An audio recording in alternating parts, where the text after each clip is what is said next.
Jungle Temple Trap. The air hung heavy and humid, thick with the scent of damp earth and exotic blossoms. Sunlight, fractured into emerald shards, struggled to pierce the dense canopy of the jungle, painting the forest floor in shifting patterns of shadow and light. For days, the lone explorer had pushed through the relentless emerald labyrinth, his trusty pickaxe swinging to clear tangled vines, his keen eyes scanning for any deviation in the vibrant green monotony.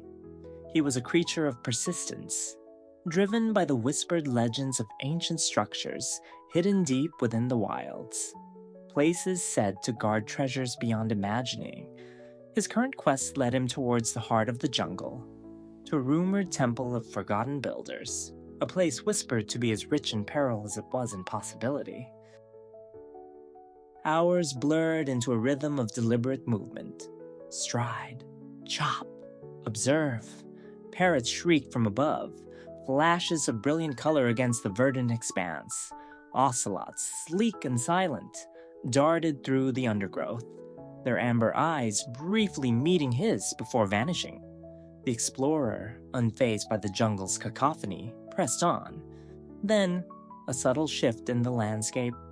The trees, though still immense, seemed to part, revealing glimpses of something dark and geometric amidst the organic chaos. A thrill, sharp and invigorating, coursed through him. He quickened his pace, his senses on high alert. Finally, the jungle surrendered its secret. Before him loomed a massive structure of moss-covered cobblestone and chiseled stone bricks, almost completely consumed by vines and ancient roots. It rose like a forgotten tomb, an imposing silhouette against the dappled light. This was it, the Jungle Temple. Its entrance, a gaping maw of shadowed stone, promised mystery and danger in equal measure. He approached with measured steps, his hand instinctively resting on the hilt of his diamond sword. The air around the temple felt different, still and heavy, devoid of the usual jungle sounds. An eerie silence had settled, as if the forest itself held its breath. He circled the perimeter, eyes meticulously tracing every crack and contour.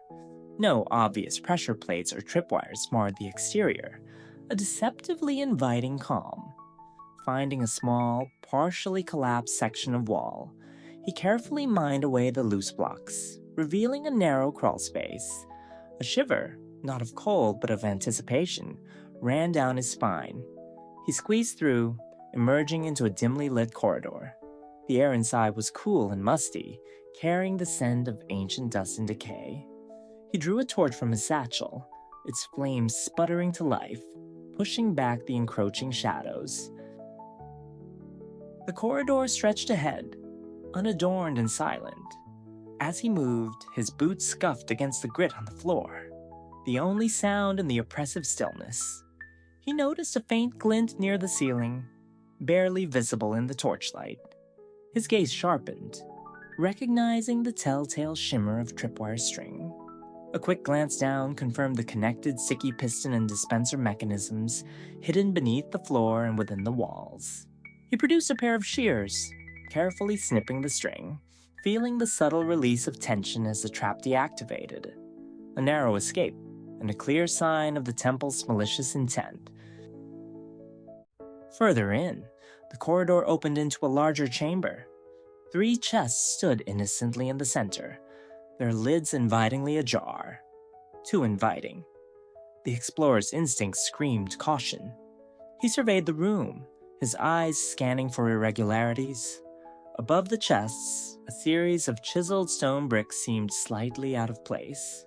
He also noted faint redstone dust trails leading from the chests to concealed mechanisms in the walls. A classic bait and switch. He carefully approached, not for the chests, but for the blocks beneath them. With a gentle tap of his pickaxe, he revealed a network of redstone wiring, triggering a sequence of events. A hidden wall hissed open, revealing a dusty alcove. And within the alcove, 2 emeralds, a handful of gold ingots, and a bottle of healing potion lay unclaimed. He bypassed the booby-trapped chests entirely, content with the true prize. His journey continued, each chamber presenting a new challenge. One room featured a floor of alternating pressure plates, some harmless, others triggering arrow dispensers from concealed wall slits. He learned the rhythm of the safe path, carefully stepping from one dark plate to the next, a phantom shower of arrows whizzing harmlessly where his body had just been. Another passage descended into a suffocating darkness, filled with the telltale hiss of a creeper. He pulled out his bow, stringing an arrow, and held his breath. The creeper, hidden just beyond the torchlight, advanced, its fuse burning with ominous certainty. A quick, precise shot, and the creature exploded, not harmlessly, but opening a gaping hole in the wall, revealing yet another hidden path, shrouded in shadow.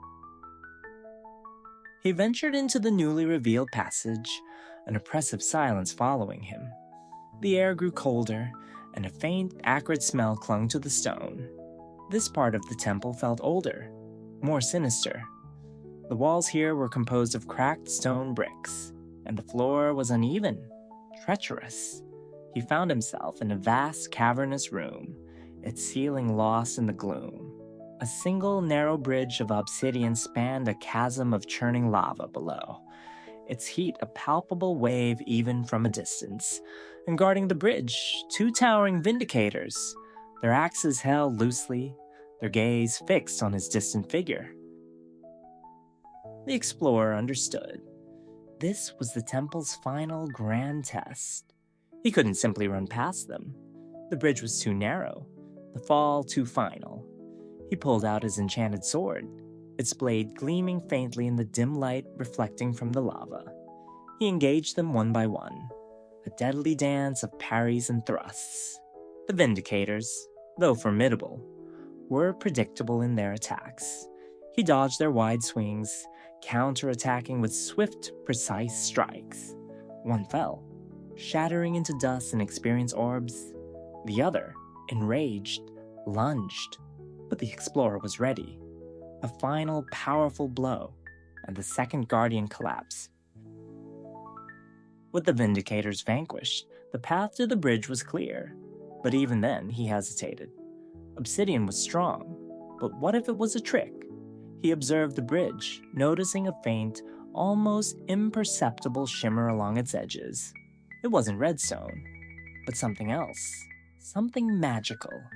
He remembered ancient tales of cursed blocks, of illusions woven to trick the unwary. Taking a deep breath, he tossed a single stone onto the bridge. It landed with a solid thud. He tossed another, then another, each landing normally. Still, a sense of unease lingered. He noticed a slight, almost imperceptible rise in the lava below as he walked, as if it were pulsing with malevolent life. It was a subtle, psychological trick, playing on fear. He ignored it, pressing on. Across the bridge, a final, intricately carved door stood, adorned with glowing redstone lamps. It was an elaborate lock, a series of pressure plates arranged in a complex pattern on the floor before it. He studied the pattern, drawing upon his knowledge of redstone logic. It wasn't a simple sequence. It was a binary code, a series of on and off states that needed to be activated simultaneously. He mined away the necessary blocks, carefully placing new ones to hold down specific plates, creating the correct circuit. With a soft click and the whisper of grinding stone, the massive door slowly receded into the wall, revealing the treasure chamber. The room was bathed in a soft, ethereal glow, emanating from within a large, ornate chest at its center. He approached it, his heart pounding with a mix of exhaustion and triumph. He carefully opened the lid. Inside, nestled on a bed of velvet, lay a bounty that made his journey worthwhile. 3 shimmering diamonds, a stack of emeralds, an enchanted book crackling with arcane energy, and, most surprisingly, a single flawless netherite ingot. A lifetime of adventuring could be built upon such wealth. He carefully transferred the treasures into his satchel, feeling the satisfying weight of his prize. But the temple had one final trick. As the netherite ingot left the chest, the redstone lamps on the door flared a brilliant red, and a low, rumbling groan echoed through the temple. The very walls around him began to tremble, dust raining from the ceiling. He had triggered the temple's ultimate self-preservation protocol. The obsidian bridge over the lava chasm began to retract, slowly but undeniably. There was no time for careful thought, only action. He sprinted back across the room, past the now receding door, towards the shrinking bridge. He launched himself forward in a desperate leap, landing precariously at the very last edge of the obsidian as it pulled back into the wall. He scrambled to his feet, barely maintaining his balance, and raced back through the Vindicator chamber, the floor quaking beneath him. He didn't pause for the pressure plate room or the creeper's hole. He blasted through them with swift, decisive actions fueled by adrenaline. The initial crawl space, once a tight squeeze, now felt like a desperate tunnel of escape. He burst out of the temple, gasping, into the welcoming, humid embrace of the jungle. The oppressive silence was gone, replaced by the chirping of cicadas and the distant cries of parrots. He stood there for a long moment, chest heaving, listening to the fading rumble from within the temple's depths. He looked back at the ancient structure, now partially obscured by the rapidly regrowing vines, as if the jungle itself was trying to reclaim its secret. He had faced its cunning traps, its formidable guardians, and its final, desperate attempt to claim him.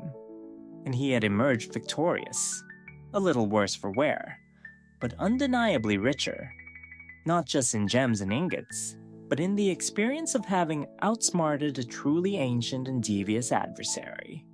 The sun, now setting, cast long shadows through the trees, bathing the jungle in a warm, golden light. He knew his adventure had just ended, but the vast, untamed world of Minecraft still held countless secrets, and he, the relentless explorer, was ready for the next.